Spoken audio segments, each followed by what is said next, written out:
Saudaraku yang kekasih dalam nama Yesus, hari ini saya membawakan firman Tuhan mengenai kesungguhan hati.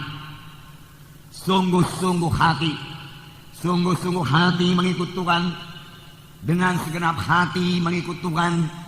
Dan dengan segenap hati menginjil. Dengan segenap hati melayani. Dengan segenap hati mengasihi. Kita lihat nanti dalam pelayanan Paulus. Firman Tuhan berkata dalam Roma 12 ayat 11. Janganlah hendaknya kerajinanmu kendor. Biarlah ruhmu menyala-nyala. Dan layanilah Tuhan. Pada pagi hari yang indah ini. Renungkanlah hidup rohani kita. Adakah kita menyala-nyala bagi Tuhan. Bersemangat bagi Tuhan. Mengasihi Tuhan. Mengasihi jiwa-jiwa. Ruhmu menyala-nyala, firman Tuhan berkata. Jangan hendaknya kerajinanmu kendor.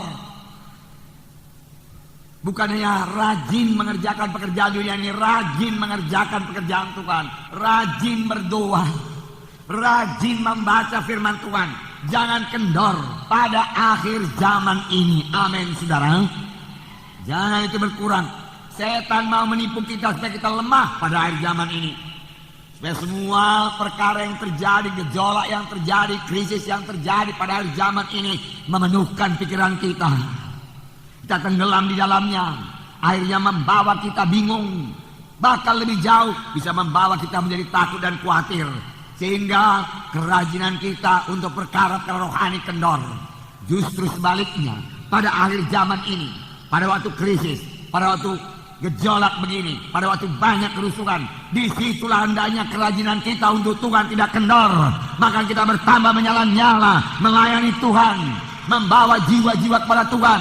Karena pada waktu itulah jiwa-jiwa saudaraku terbuka hatinya buat Tuhan. Jiwa-jiwa sudah sampai saudaraku ke ujung jalannya. Dia tidak tahu mau berbuat apa, kepada siapa bersandar, kepada siapa berlindung. Saudaralah orangnya yang dipakai Tuhan untuk bersaksi kepada mereka, membawa mereka kepada Tuhan. Amin. Saudara yang kekasih dalam nama Yesus, Paulus menulis surat kepada sidang Korintus dalam 1 Korintus 15 ayat 58. 1 Korintus 15 ayat 58. Karena itu saudara-saudaraku yang kekasih, berdirilah teguh, jangan goyang, giatlah selalu dalam pekerjaan Tuhan, sebab kamu tahu dalam persekutuanmu dengan Tuhan, jerih payahmu tidak sia-sia. Tadi dikatakan janganlah hendaknya kerajaanmu kendor. Di sini dikatakan giatlah selalu. Giatlah selalu dalam pekerjaan Tuhan. Mari bergiat dalam pekerjaan Tuhan. Saya tidak mengatakan ini hanya untuk pelayan-pelayan Tuhan saja. Saya mengatakan ini bagi semua kita anak-anak Tuhan. Karena semua kita harus ambil bagian saudaraku dalam mengerjakan pekerjaan Tuhan. Amin, saudara. Amin. Ya. Giat dalam pekerjaan Tuhan.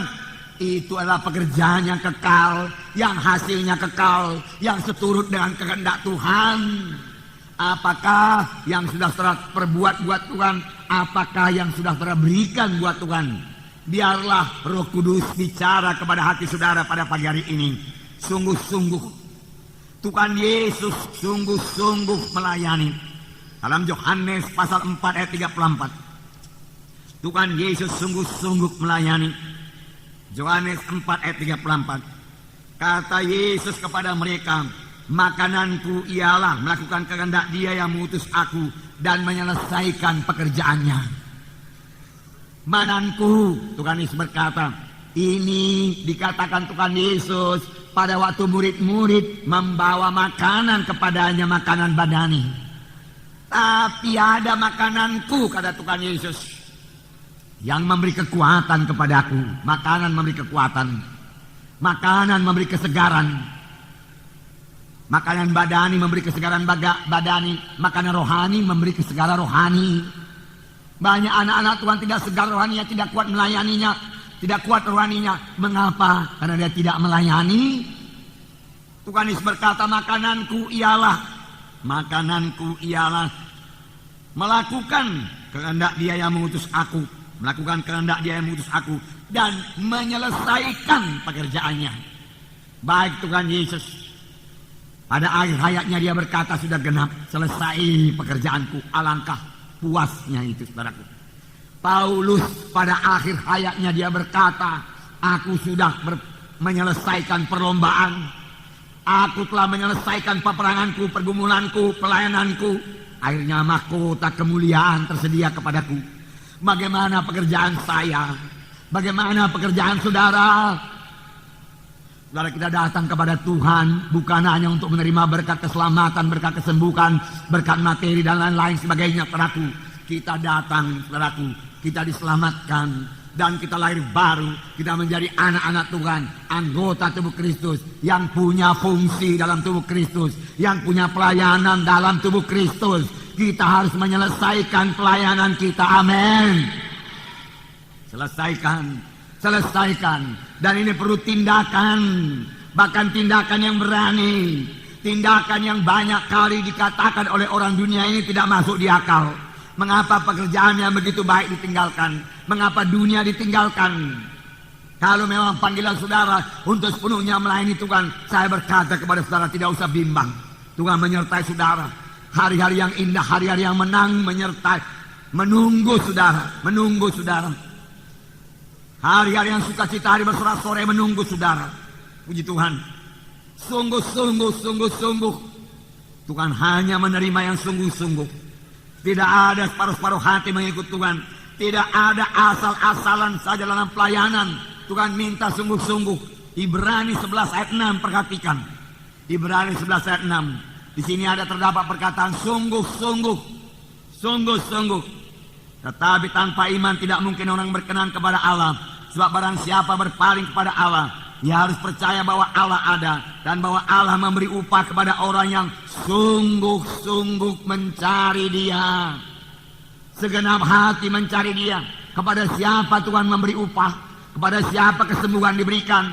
Kepada siapa berkat diberikan? Kepada siapa urapan diberikan? Kepada siapa kuasa diberikan? Kepada orang yang sungguh-sungguh mencari Tuhan.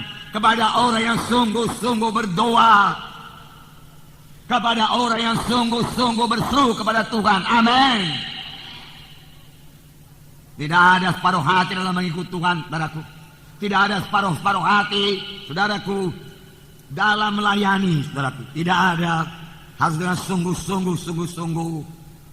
Saudara tahukah saudara bahwa saya seorang perempuan yang sakit 12 tahun yang tertulis dalam Markus pasal 5 itu adalah orang yang bersungguh-sungguh. 12 tahun dia sakit, saudaraku, dia bersungguh-sungguh mencari kesembuhan. Walaupun pada mulanya jalannya tidak benar, tetapi dia bersungguh-sungguh, bersemangat. Dia pergi ke dokter, bahkan dia pergi ke tabib, tetapi tidak sembuh-sembuh. Akhirnya uangnya habis semua, tetapi dia tidak menyerah. Dia berkata, bisa, aku bisa, aku sembuh, aku bisa, aku sembuh. Berapa orang yang berkata demikian pada yang sakit? Lihat kesembuhan saudara. Aku bisa, aku sembuh, dia katakan, saudaraku. Akhirnya dia mendengar berita-berita tentang Yesus. Pun masih ada halangan. Tapi dia berkata, bisa kuatasi halangan itu, bisa ku tembus halangan itu. Kalau aku jamah jubah Yesus, aku mesti sembuh, aku sembuh. Dia lihat kesembuhan. Bagaimana kita yang menginjil ini? Bagaimana saudara membawa jiwa-jiwa? Sedikit halangan menyerah, itu artinya tidak sungguh-sungguh. Mari datang ke gereja kami, sana ada mujizat Tuhan, kuasa Tuhan. Orang berkata, ada acara aku hari Minggu kok. Mundur. Kurang sungguh-sungguh. Saudara, ini akhir zaman, tantangan bertambah berat. Kalau kita saudaraku kurang bulat dalam tekad, kurang teguh dalam Tuhan, saudaraku kurang bersungguh-sungguh, saudaraku, kita bukan hanya tidak berhasil membawa jiwa-jiwa kepada Tuhan, kita pun bisa rontok dari jalan Tuhan. Firman Tuhan berkata pada akhir zaman akan datang satu masa yang sukar. Daripada masa yang sukar, saudaraku, di mana pekerjaan setan bertambah-tambah merusak manusia ini. Saudara sudah lihat sendiri bagaimana dia merusak muda-mudi. Saudara, di situ juga anugerah Tuhan bertambah-tambah bagi yang sungguh-sungguh mencari Yesus. Bagi yang sungguh-sungguh mencari Yesus.